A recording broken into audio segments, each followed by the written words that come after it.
For Creamer Media's Polity, I'm Sane Dhlamini. Researcher and analyst Professor Raymond Suttner joins me for Suttner's View, a weekly commentary on South Africa's political scene. Welcome, Professor. Thank you. There are constant allegations that state resources, especially the intelligence services, are being used for political purposes. What is your view on that? This is not new. In post-apartheid South Africa, it was hoped, and it's expressed in the Constitution, that the intelligence services would be very different from the apartheid era. They would not be invisible and getting up to no good. They are supposed to be accountable and as transparent as possible. It does not appear that this has happened, and it's not just in the Zuma era, because in an earlier period, former Minister of Intelligence Ronnie Kasril set up a commission into the intelligence services because they were allegedly involved in various political battles in the ANC mainly, and that commission was chaired by Joe Matthews, who's dead now, formerly in the ANC and then in the IFP and then maybe back in the ANC. But he found that people in intelligence services didn't see anything wrong with cutting corners, with doing things that were actually illegal. They believed that it was, not everyone, but he found there was a widespread belief that it was part of their job in order to achieve the goals that they were doing, to divert from the law if where they found it necessary. So there was that evidence. There were various situations where intelligence services were allegedly used to fight battles within the ANC. In the Constitution, it says that all the security services, and it's not just intelligence services falling under the Minister of Intelligence, there's also crime intelligence, and it's possible for other institutions to gather intelligence of certain types as long as it doesn't relate to the security of the country.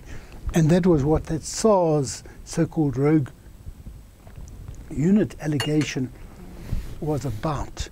Anyway, in recent times we've seen, and this also relates, the whole problem relates to the ANC not really observing a distinction between the organization and state, and seeing its right as ruling party to use the resources of state generally in order to serve party interests, but in the case of the intelligence services, to pursue sometimes dirty tricks against others.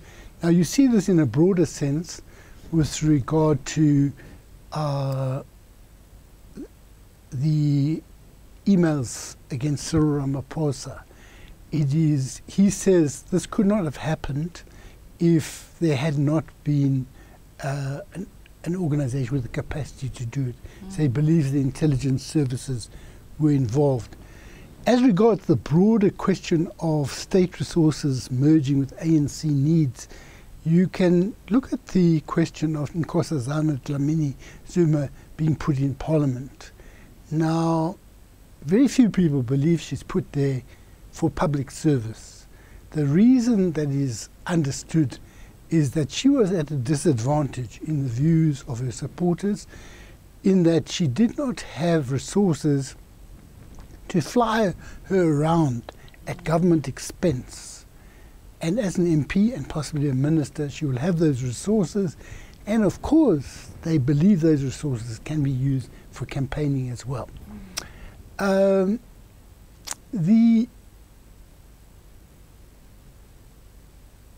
I myself have had experience of what I believe is the use of these resources. When Zuma came to power in 2009, just before that, in the period between Polokwane and 2009, there were a number of, my wife and I were both attacking the Zuma project. One day our gate was lifted right off the thing, put into the yard. Another day at night, people came into the house. We've got a balcony. We've got beams. The beams were neutralized. Now you can't neutralize beams unless you are a specialist, you see, unless you have the technology. Beams were neutralized, came over the balcony, didn't look downstairs, television or things like that. They just took computers, things like that. This is 2008. And when I came upon them, I was hit on the head. And my wife found me bleeding in the passage. Now, the fact they took only computers shows this was not an ordinary burglary. And I phoned someone I knew who was in the intelligence. I said to him, is this burglary or is this something else? And he says, no, it's not an ordinary burglary. And they got a chap who said he came from Yeovil police station, but he was definitely of a different caliber from the ordinary police there. And he investigated. They found nothing, okay, in the end. So in my own experience, and that's not the only case, we have seen how things have happened to us. And it's happened to other people that their computers have been stolen, only computers. People who cause problems over this, that and the other.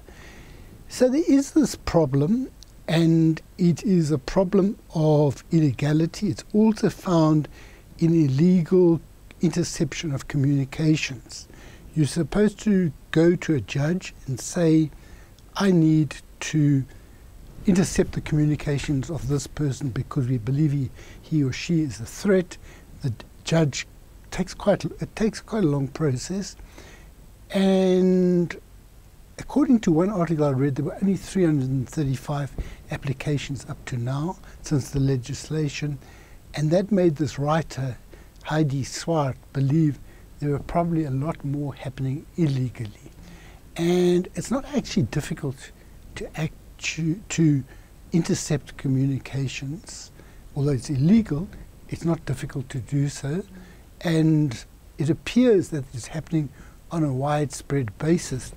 Also what happens is that private detectives form relationships with people in the intelligence service, and they cooperate in getting information to one another illegally, like the intelligence service sometimes gives contacts in the intelligence service, sometimes give information to private detectives, say about a spouse who's cheating, things like that. So there is this illegality, and there is a suspicion that is not always possible to prove that there is even more widespread illegality. Final point I want to make on this is you have a problem if you want accountability and you want an intelligence service. Some of what the intelligence service does is done secretly, and I don't think the secrecy is unnecessary. People say we should reduce secrecy to a minimum, but if you rely entirely on open source, that is material that is in the newspapers and all of that, you may not detect some things that are real threats. You do need to sometimes infiltrate, say, gangs and a whole lot of other things in order to uncover what's going on. And you have to have secret undercover agents who are not paid under their own name, things like this. But it's open to abuse. As we've seen in the allegations against Dhlamini, he has actually allegedly accommodated a lot of relatives, friends, in what are supposed to be safe houses.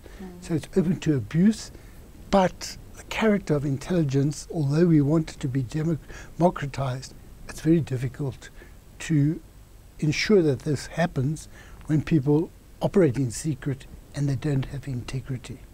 So how do we make intelligence services accountable? And do we really need an intelligence service? Well, I think we do need an intelligence service in the sense that every state has to have some idea of potential threats. The threats can be health threats, threats can be political threats, the threats can be military threats.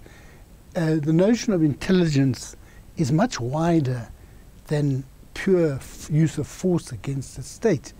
It relates to human security, anything that affects the well-being of the people of the country.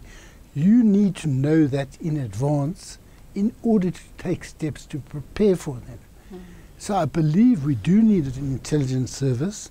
How you clean it up relates to the general dishonourable character of governance at the moment, and it will take the cleaning up more generally before we can fix up intelligence, amongst other things.